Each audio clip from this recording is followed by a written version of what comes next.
Evangelho segundo escreveu João, apóstolo, capítulo de número 3.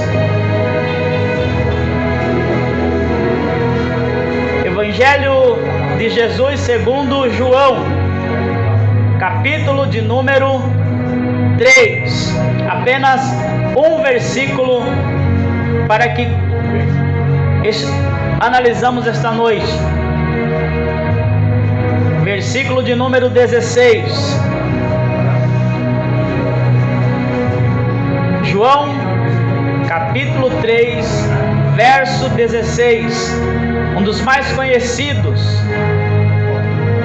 da igreja, um dos mais conhecidos dos evangelistas. Este verso a qual você vai ouvir, ele está na boca de quase todos os evangelistas quando vão ministrar a palavra de Deus pela rua afora, pelo mundo afora. Livro de João, capítulo 3, verso 16, que diz assim: quem encontrou diz amém? Amém. Porque Deus amou o mundo de tal maneira que deu o seu Filho unigênito, para que todo aquele que nele crê não pereça, mas tenha vida eterna. Aleluia. Podem sentar dando glória a Ele. Ele é digno da tua adoração, Ele é digno do teu louvor, Ele é digno da toda a adoração que você traz diante dele nesta noite. Curve a sua cabeça por um instante.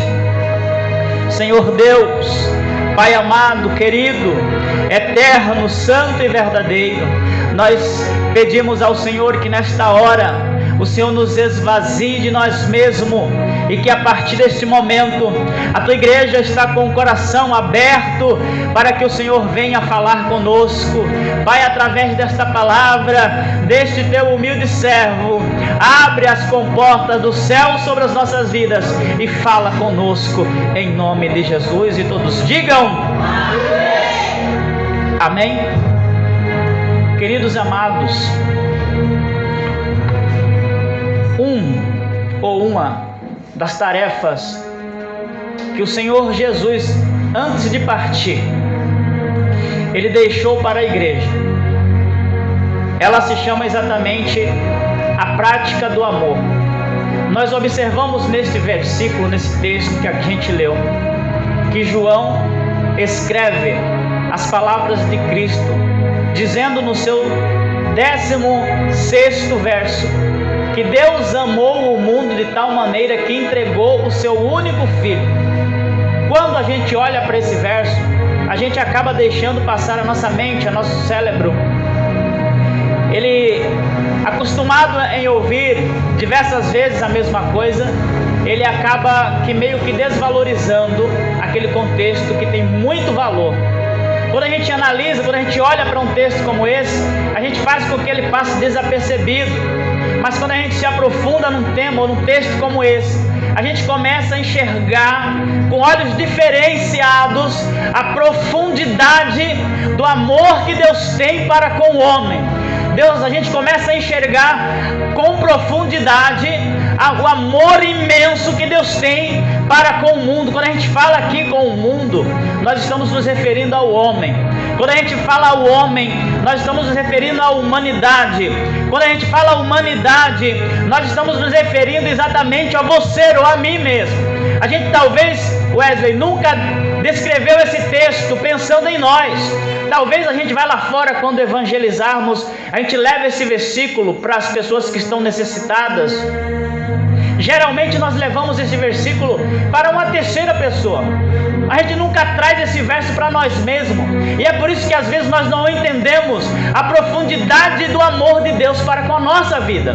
Quando a gente começa a olhar para Deus e tentamos entender o amor que Deus tem por toda a humanidade, por nós, a gente começa a olhar desde o princípio. A gente começa a olhar, por exemplo, para Adão.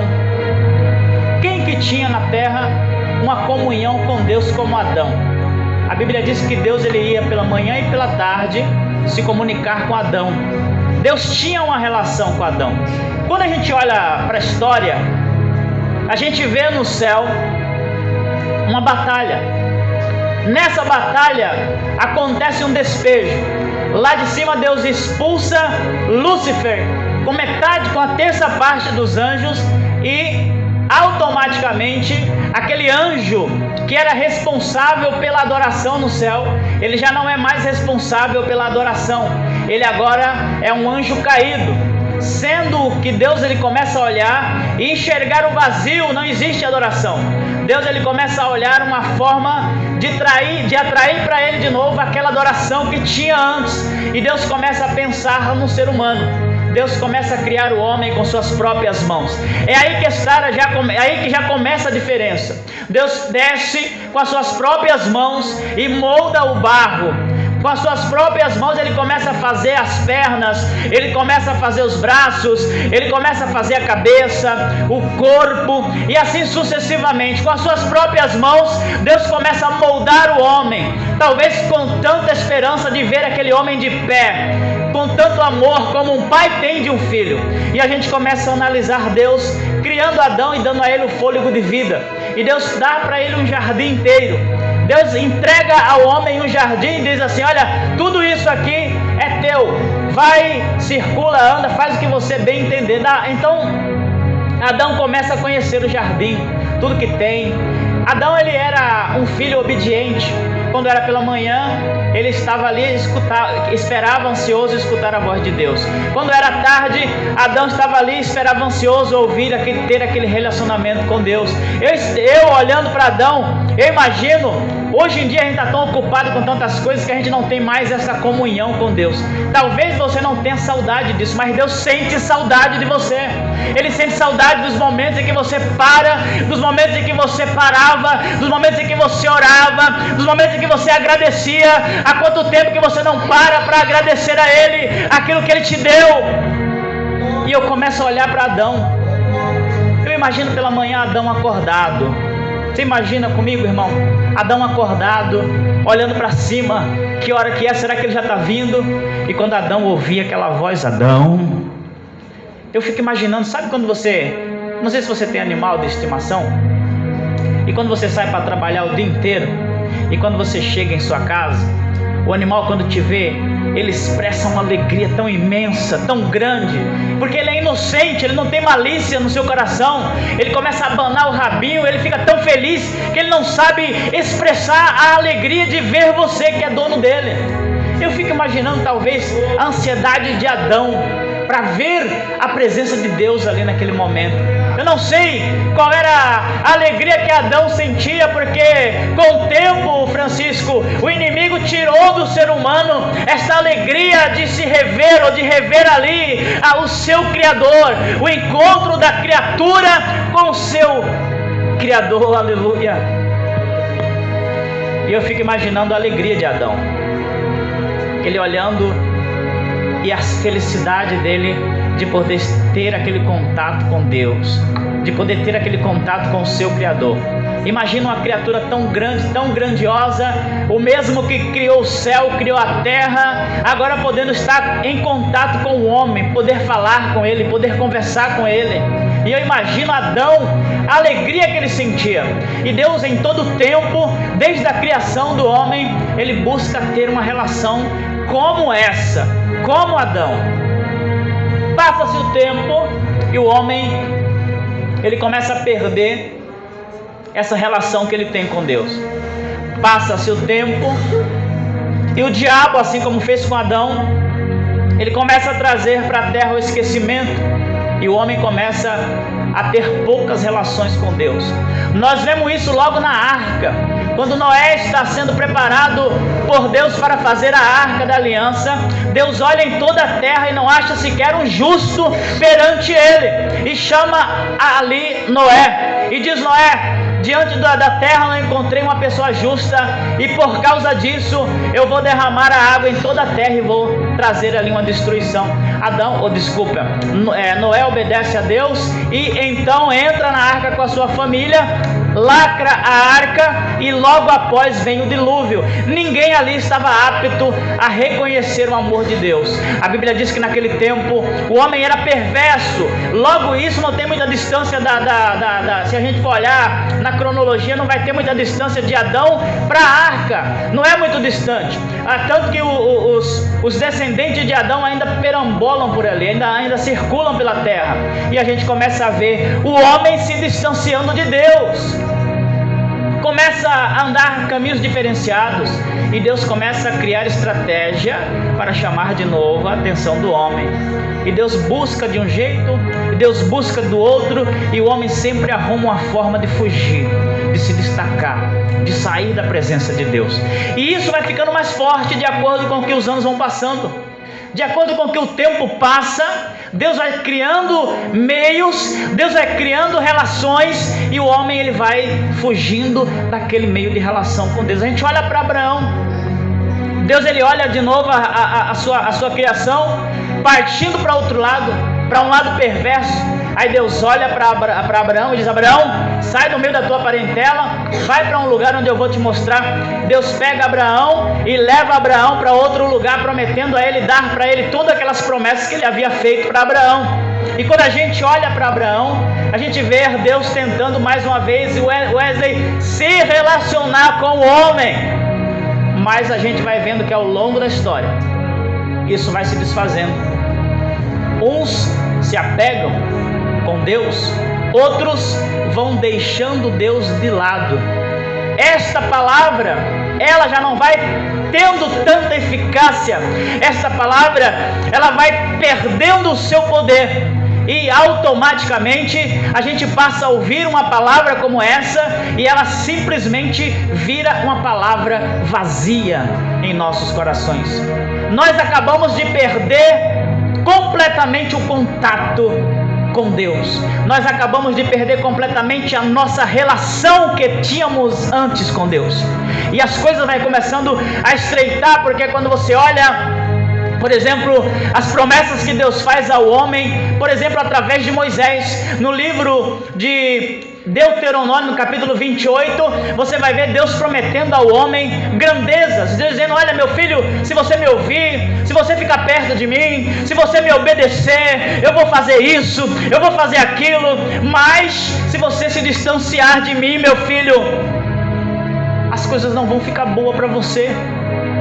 Em várias palavras, em várias passagens, você começa a ver Deus se preocupando com a sua criação, e a criação de Deus dando as costas para Ele. Todos aqueles que davam as costas para Deus, se você analisar nos textos bíblicos, eles se davam mal, mas não era por falta de aviso, porque Deus os avisava. E a gente começa a entender que o tempo vai passando, o homem continua desprezando Deus, e Deus continua tentando criar relações com o homem. Quando a gente pula lá para frente, para Cristo, a gente vê aqui algo espetacular. Não vou correr muito por causa do tempo, da hora. Quando a gente olha aqui, Enzo, a gente começa a ver algo espetacular. A gente começa a ver uma das maiores, ou seja, a maior, como que eu posso expressar? Não tenho nem expressão para dizer aqui o tamanho da importância disso, o tamanho deste algo que Deus fez por amor ao homem. Deus olha para trás e fala: isso aqui não deu certo, isso aqui não deu certo, isso aqui não deu certo, eu vou fazer agora aqui algo que eu nunca fiz. Vou pegar o meu filho único, unigênito, e vou colocar no meio deles para salvar as suas vidas. Isso é algo grandioso. É algo tão grande que quando a gente lê um texto como esse, a gente não pode desprezar, desvalorizar, porque isso foi algo grandioso. Isso aqui foi uma verdadeira representação de amor de Deus a um pequeno ser humano como nós. Porque se a gente analisar, nós não somos absolutamente nada. Nós fazemos biquinhos, Nós queremos atrações, nós queremos ser a atração, nós queremos chamar a atenção dos outros para nós queremos, desde criança somos assim. Já viu a criança quando vai no mercado que quer alguma coisa que a mãe não quer dar, ou que o pai não quer dar? Ele começa a fazer birra no mercado, ele começa a ficar chorando. Nós somos assim. Lá de cima o grandioso Deus altíssimo e eterno, Ele só olha para você fazendo birra, porque quando você quer alguma coisa que Ele não dá, quando às vezes não é do consentimento dele te dar, a primeira coisa que você faz é partir para fora da igreja. Escute uma coisa, eu não posso correr muito devido ao tempo, mas eu peço que você preste toda a atenção nisso que eu tenho para falar para você essa noite. Sabe o dia que você nasceu? Sabe o dia que você nasceu? Existia uma batalha dentro do ventre da sua mãe. Existiam lá milhares e milhares de espermatozoides querendo chegar ao mesmo lugar. Você foi o único que chegou. Você que está aqui sentado nesta noite de domingo, neste culto da família, Deus escolheu você para estar aqui nesse exato momento, nessa exata hora, para falar contigo aqui. Eu preciso traduzir, escrever para você o quanto você é importante para Ele, e foi por isso que Ele te trouxe aqui nesse momento. Ele te trouxe aqui para dizer para você que não foi apenas no livro de João, lá no Novo Testamento, no princípio que Jesus andou pela terra, no princípio que Jesus sofreu, no princípio que Jesus morreu na cruz do Calvário. Ele não morreu somente por aqueles que estavam lá. Quando Jesus colocou você no ventre da sua mãe, Jesus apostou todas as fichas em você. Ele saberia que você seria um campeão. Ele saberia que você triunfaria em meio às atitudes, em meio às adversidades, em meio às tribulações, em meio às lutas. Passa-se o céu, passa-se a terra. Quantos amigos são ou quantas amigas suas não estão mais aqui na terra? E nós olhando para você, você está aqui. Mas não é porque você é um super-herói. É porque Jesus Cristo andou com você desde o ventre da tua mãe. Ele estava com você tentando te incentivar, dizendo para você que você não está sozinho. Mas aí quando chega uma parte de idade da tua vida, quando você consegue ter um entendimento, você começa a querer caminhar sozinho. Você começa a dizer para você mesmo, porque o diabo fez isso com Adão, o diabo fez isso com todos os moradores da terra na época de Noé, e o diabo não cansa de fazer isso nos dias de hoje. O que nós discutimos aqui nesta noite é: Adão, ele perdeu para o inimigo. Noé escolheu Deus. Abraão escolheu Deus. Eu queria saber com você nesta noite o que você escolhe essa noite, porque essa palavra aqui, ela não é somente para aqueles que viveram lá, ela é para mim também. Eu preciso entender a grandeza desta palavra. Eu preciso entender que Deus, ele amou o homem de uma forma tão grandiosa, que ele foi capaz de tirar o seu filho do seu lado e dizer assim: olha, vai lá e salva eles. E nós, a resposta que damos para ele como agradecimento é simplesmente abandoná-los. A resposta que damos para ele como agradecimento é simplesmente virar as costas para ele. Escute que isso não é somente para quem ainda não é cristão, isso é para nós também, porque quando nós estamos dentro da igreja, nós fazemos pouco das coisas do Senhor. Não queremos nos envolver nos trabalhos da igreja, porque nós não somos merecedores. E Jesus morreu na cruz do Calvário por você. E você não tem coragem de mover uma palha para ajudar Ele na obra do Senhor. Por quê? Porque os trabalhos da tua vida te sufocam. Porque as redes sociais da tua vida te sufocam. E agora nós perdemos a atenção, nós perdemos o contato com Ele que deu a vida por nós. Ai, é difícil difícil dar glória numa mensagem como essa. É difícil dar glória quando a gente começa a trazer a importância nossa para o reino de Deus. Porque quando tem um pregador que gosta de dar chave de casa, quando tem um pregador que gosta de dar chave de apartamento, de casa, quando tem um pregador que começa a trazer um noivo ou uma noiva para alguém que está encalhado ou que ainda não casou, aí há uma nuvem de glória na igreja. Mas quando a gente começa a trazer para nós a responsabilidade de dizer que o Senhor chamou você para fazer a obra dele, e enquanto você fica com os braços cruzados, almas estão morrendo lá fora e você não quer fazer nada para Deus. Você não quer fazer porque você quer colocar a responsabilidade no pastor. O pastor se vira, o pastor abre a igreja, ele pega os obreiros, faz as coisas, vai evangelizar, porque eu tenho meu trabalho para fazer. O que você vai dizer para ele naquele grande dia? Será isso que você vai falar para Jesus quando ele voltar e vier a você dizer: ei, apresenta tuas mãos a mim que eu quero ver o que tu fizeste na terra? Será que você vai dizer para ele: Jesus, eu não tive tempo porque estava trabalhando naquela época e o pastor fazia para mim? Meus amigos, me desculpem se eu porventura os contrariei com a minha palavra. Nós estamos vivendo nos últimos dias da terra. Eu, como servo de Deus e pastor dessa igreja, eu não posso pregar para vocês a mentira. Eu tenho que trazer para vocês o que Deus mandou eu trazer, e dizer para você que os tempos estão se findando na terra.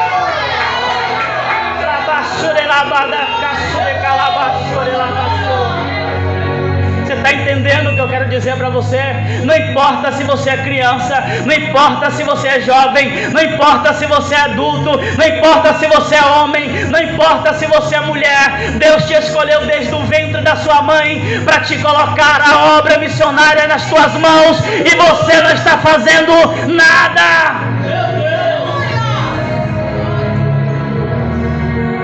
E por causa disso, eu estava no meu apartamento às 5 da manhã, olhando ali na janela do meu apartamento. Eu via zumbidos de motos para cima e para baixo. Esses mesmos que não conseguem, que não te deixam dormir em paz quando você está em sua casa. Esses mesmos que você fica às vezes até xingando quando você está querendo dormir, eles estão passando lá fazendo aqueles barulhos horripilantes, horríveis nas suas motos. E eu parei na janela da minha casa e fiquei olhando. São dezenas, centenas, milhares que passam, vão e voltam, vão e voltam. E eu olhando ali e Deus falando comigo. São muitos, e eu não posso clamar sozinho. E é por isso que Deus escolheu você. Porque quando você sai de manhã cedo para trabalhar, você não traz essa responsabilidade para você. Você joga essa responsabilidade para a igreja. Você não tem coragem de pegar aquilo que Deus te deu e levar. Sabe por quê?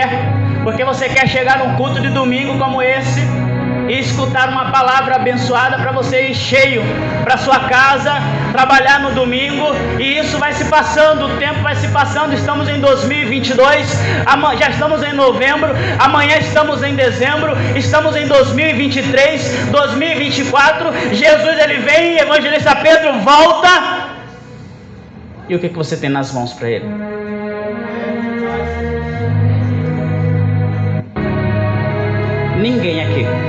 Ninguém aqui Deus terá como inocente.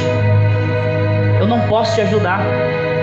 A única forma de te ajudar é expressando para você a verdade. Eu não posso mentir para você. Eu não posso inventar lorotas para manter a minha igreja cheia. Eu não posso. Eu preciso pregar a verdade para você.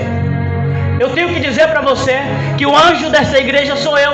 Deus me concedeu a oportunidade de vir aqui pastorear um grupo de ovelhas, mas Deus me concedeu a responsabilidade de atribuir a você a verdade. Eu não posso mentir para você.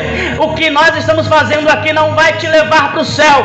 O que vai te levar para o céu é a responsabilidade de ouvir a palavra dele, aprender a palavra dele e fazer aquilo que ele tem e colocou para você fazer. Esse é o momento de você criar responsabilidades, dizer para o Senhor: olha, Senhor, o pastor está sozinho, são muitas pessoas lá fora, o que nós vamos fazer para ganhar?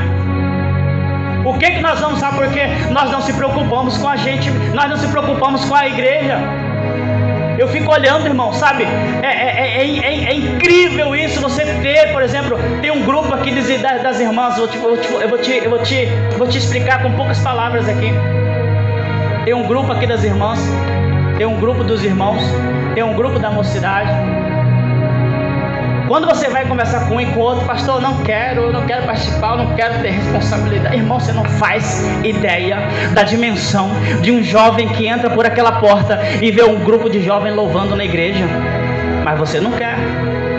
Círculo de oração: não, pastor, eu não quero participar agora, pastor, eu não tenho tempo, sabe, pastor?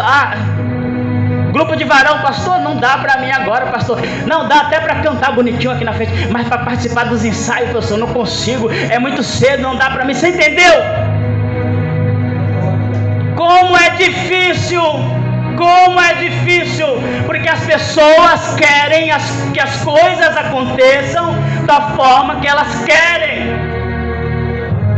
Elas querem que o ensaio seja nas casas delas, porque aí fica fácil. Meus irmãos, pelo amor de Deus, eu digo para vocês com todo amor e carinho e com toda a responsabilidade que tenho. Esses dias, às 3 da manhã, a minha esposa acordou desesperada, chorando, desesperada, segurando nos meus braços assim, ó, grudando em mim, dizendo: filho, me socorre aqui, eu não quero ficar nessa terra. E eu falei: calma, e ela não conseguia falar, chorando. E eu falei: o que aconteceu? Calma, filho, eu tive uma visão terrível agora. Eu via você subindo, mas eu não conseguia subir. Irmãos, não estamos de brincadeira mais. Cada um que está aqui nesta noite, você tem responsabilidades a cumprir. Não pense você que Deus chamou você, missionário, somente para ficar sentado aí na cadeira, olhando para o culto de domingo, de terça, de quinta, de sábado. Não, Deus chamou você para cumprir, desde quando Ele te chamou no ventre da sua mãe, que você era um escolhido dEle. Ele chamou você para cumprir aquilo que Ele tem para cumprir na tua vida. E o que é que Ele tem para cumprir na tua vida? Muitos aqui não sabem, mas Deus te colocou numa igreja para você aprender. Procure o pastor. Pastor, o que eu posso fazer para ajudar? Eu quero ajudar, eu não quero ficar aqui quando Jesus voltar. Está entendendo, irmão? Eu preciso que você entenda a grandeza e a profundidade deste texto aqui, ó, porque ele é para você. É para você. Hoje é domingo. Hoje é que dia? Hoje é dia 6 de novembro. Talvez no teu coração você não queira fazer um compromisso com Deus. Sabe por quê? Porque a partir do mês que vem é festa, é Natal, é Ano Novo. E aí você acaba pensando, porque o diabo ele foi lá no jardim do Éden, colocou dúvida no coração de Adão e colocou dúvida no coração de Eva. E eles fizeram com que Adão e Eva perderam a bênção que tinha, o contato que tinham com Deus, a amizade que tinha com Deus, aquilo que não existiu mais a partir do momento que eles foram expulsos do paraíso, e eles não puderam mais voltar. Mas aqui nesta noite Deus te dá uma oportunidade. Ele diz para você que você pode sim ter contato contato com Ele de novo. Ele pergunta para você quantas vezes que você orava e sentia a presença dEle e as lágrimas desciam nos seus olhos. Quanto tempo que você não sente essa intimidade? Talvez hoje você não sinta falta disso, mas o Espírito Santo, Ele sente falta de você. O Espírito Santo sente falta porque você perdeu a relação com Deus por causa dos seus compromissos. Você colocou o seu trabalho acima dele, e a Bíblia diz que nós temos que ter o nosso Senhor acima de tudo e de qualquer coisa e de todas as coisas. E aí eu te pergunto aqui para finalizar: será que você está amando Deus acima de tudo, de todas as coisas? Você está negligenciando o trabalho na obra do Senhor? Desculpe eu te falar isso, mas eu preciso dizer para você que você está negligenciando a obra de Deus. E se Ele voltar nesse exato momento, você pode ficar para trás. E aí eu quero fazer uma pergunta para você. Ainda há tempo. As portas do Éden fecharam, mas as portas do céu estão abertas para você nesta noite, que se arrepende do seu pecado, que quer voltar para Ele e aceitar a Ele como seu único e suficiente Salvador. Jesus disse para mim quando eu entrei aqui: eu vou levantar um exército nesta igreja para evangelizar este bairro, para evangelizar este local.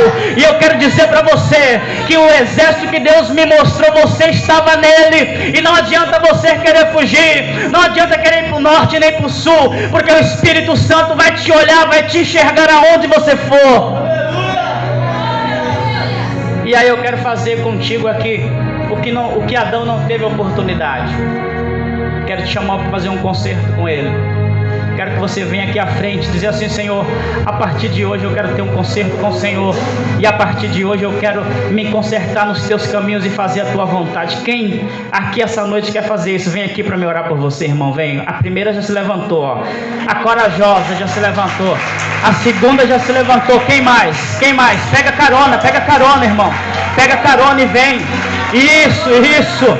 Pega carona e vem. Não queira ficar aqui no dia da tribulação, não queira.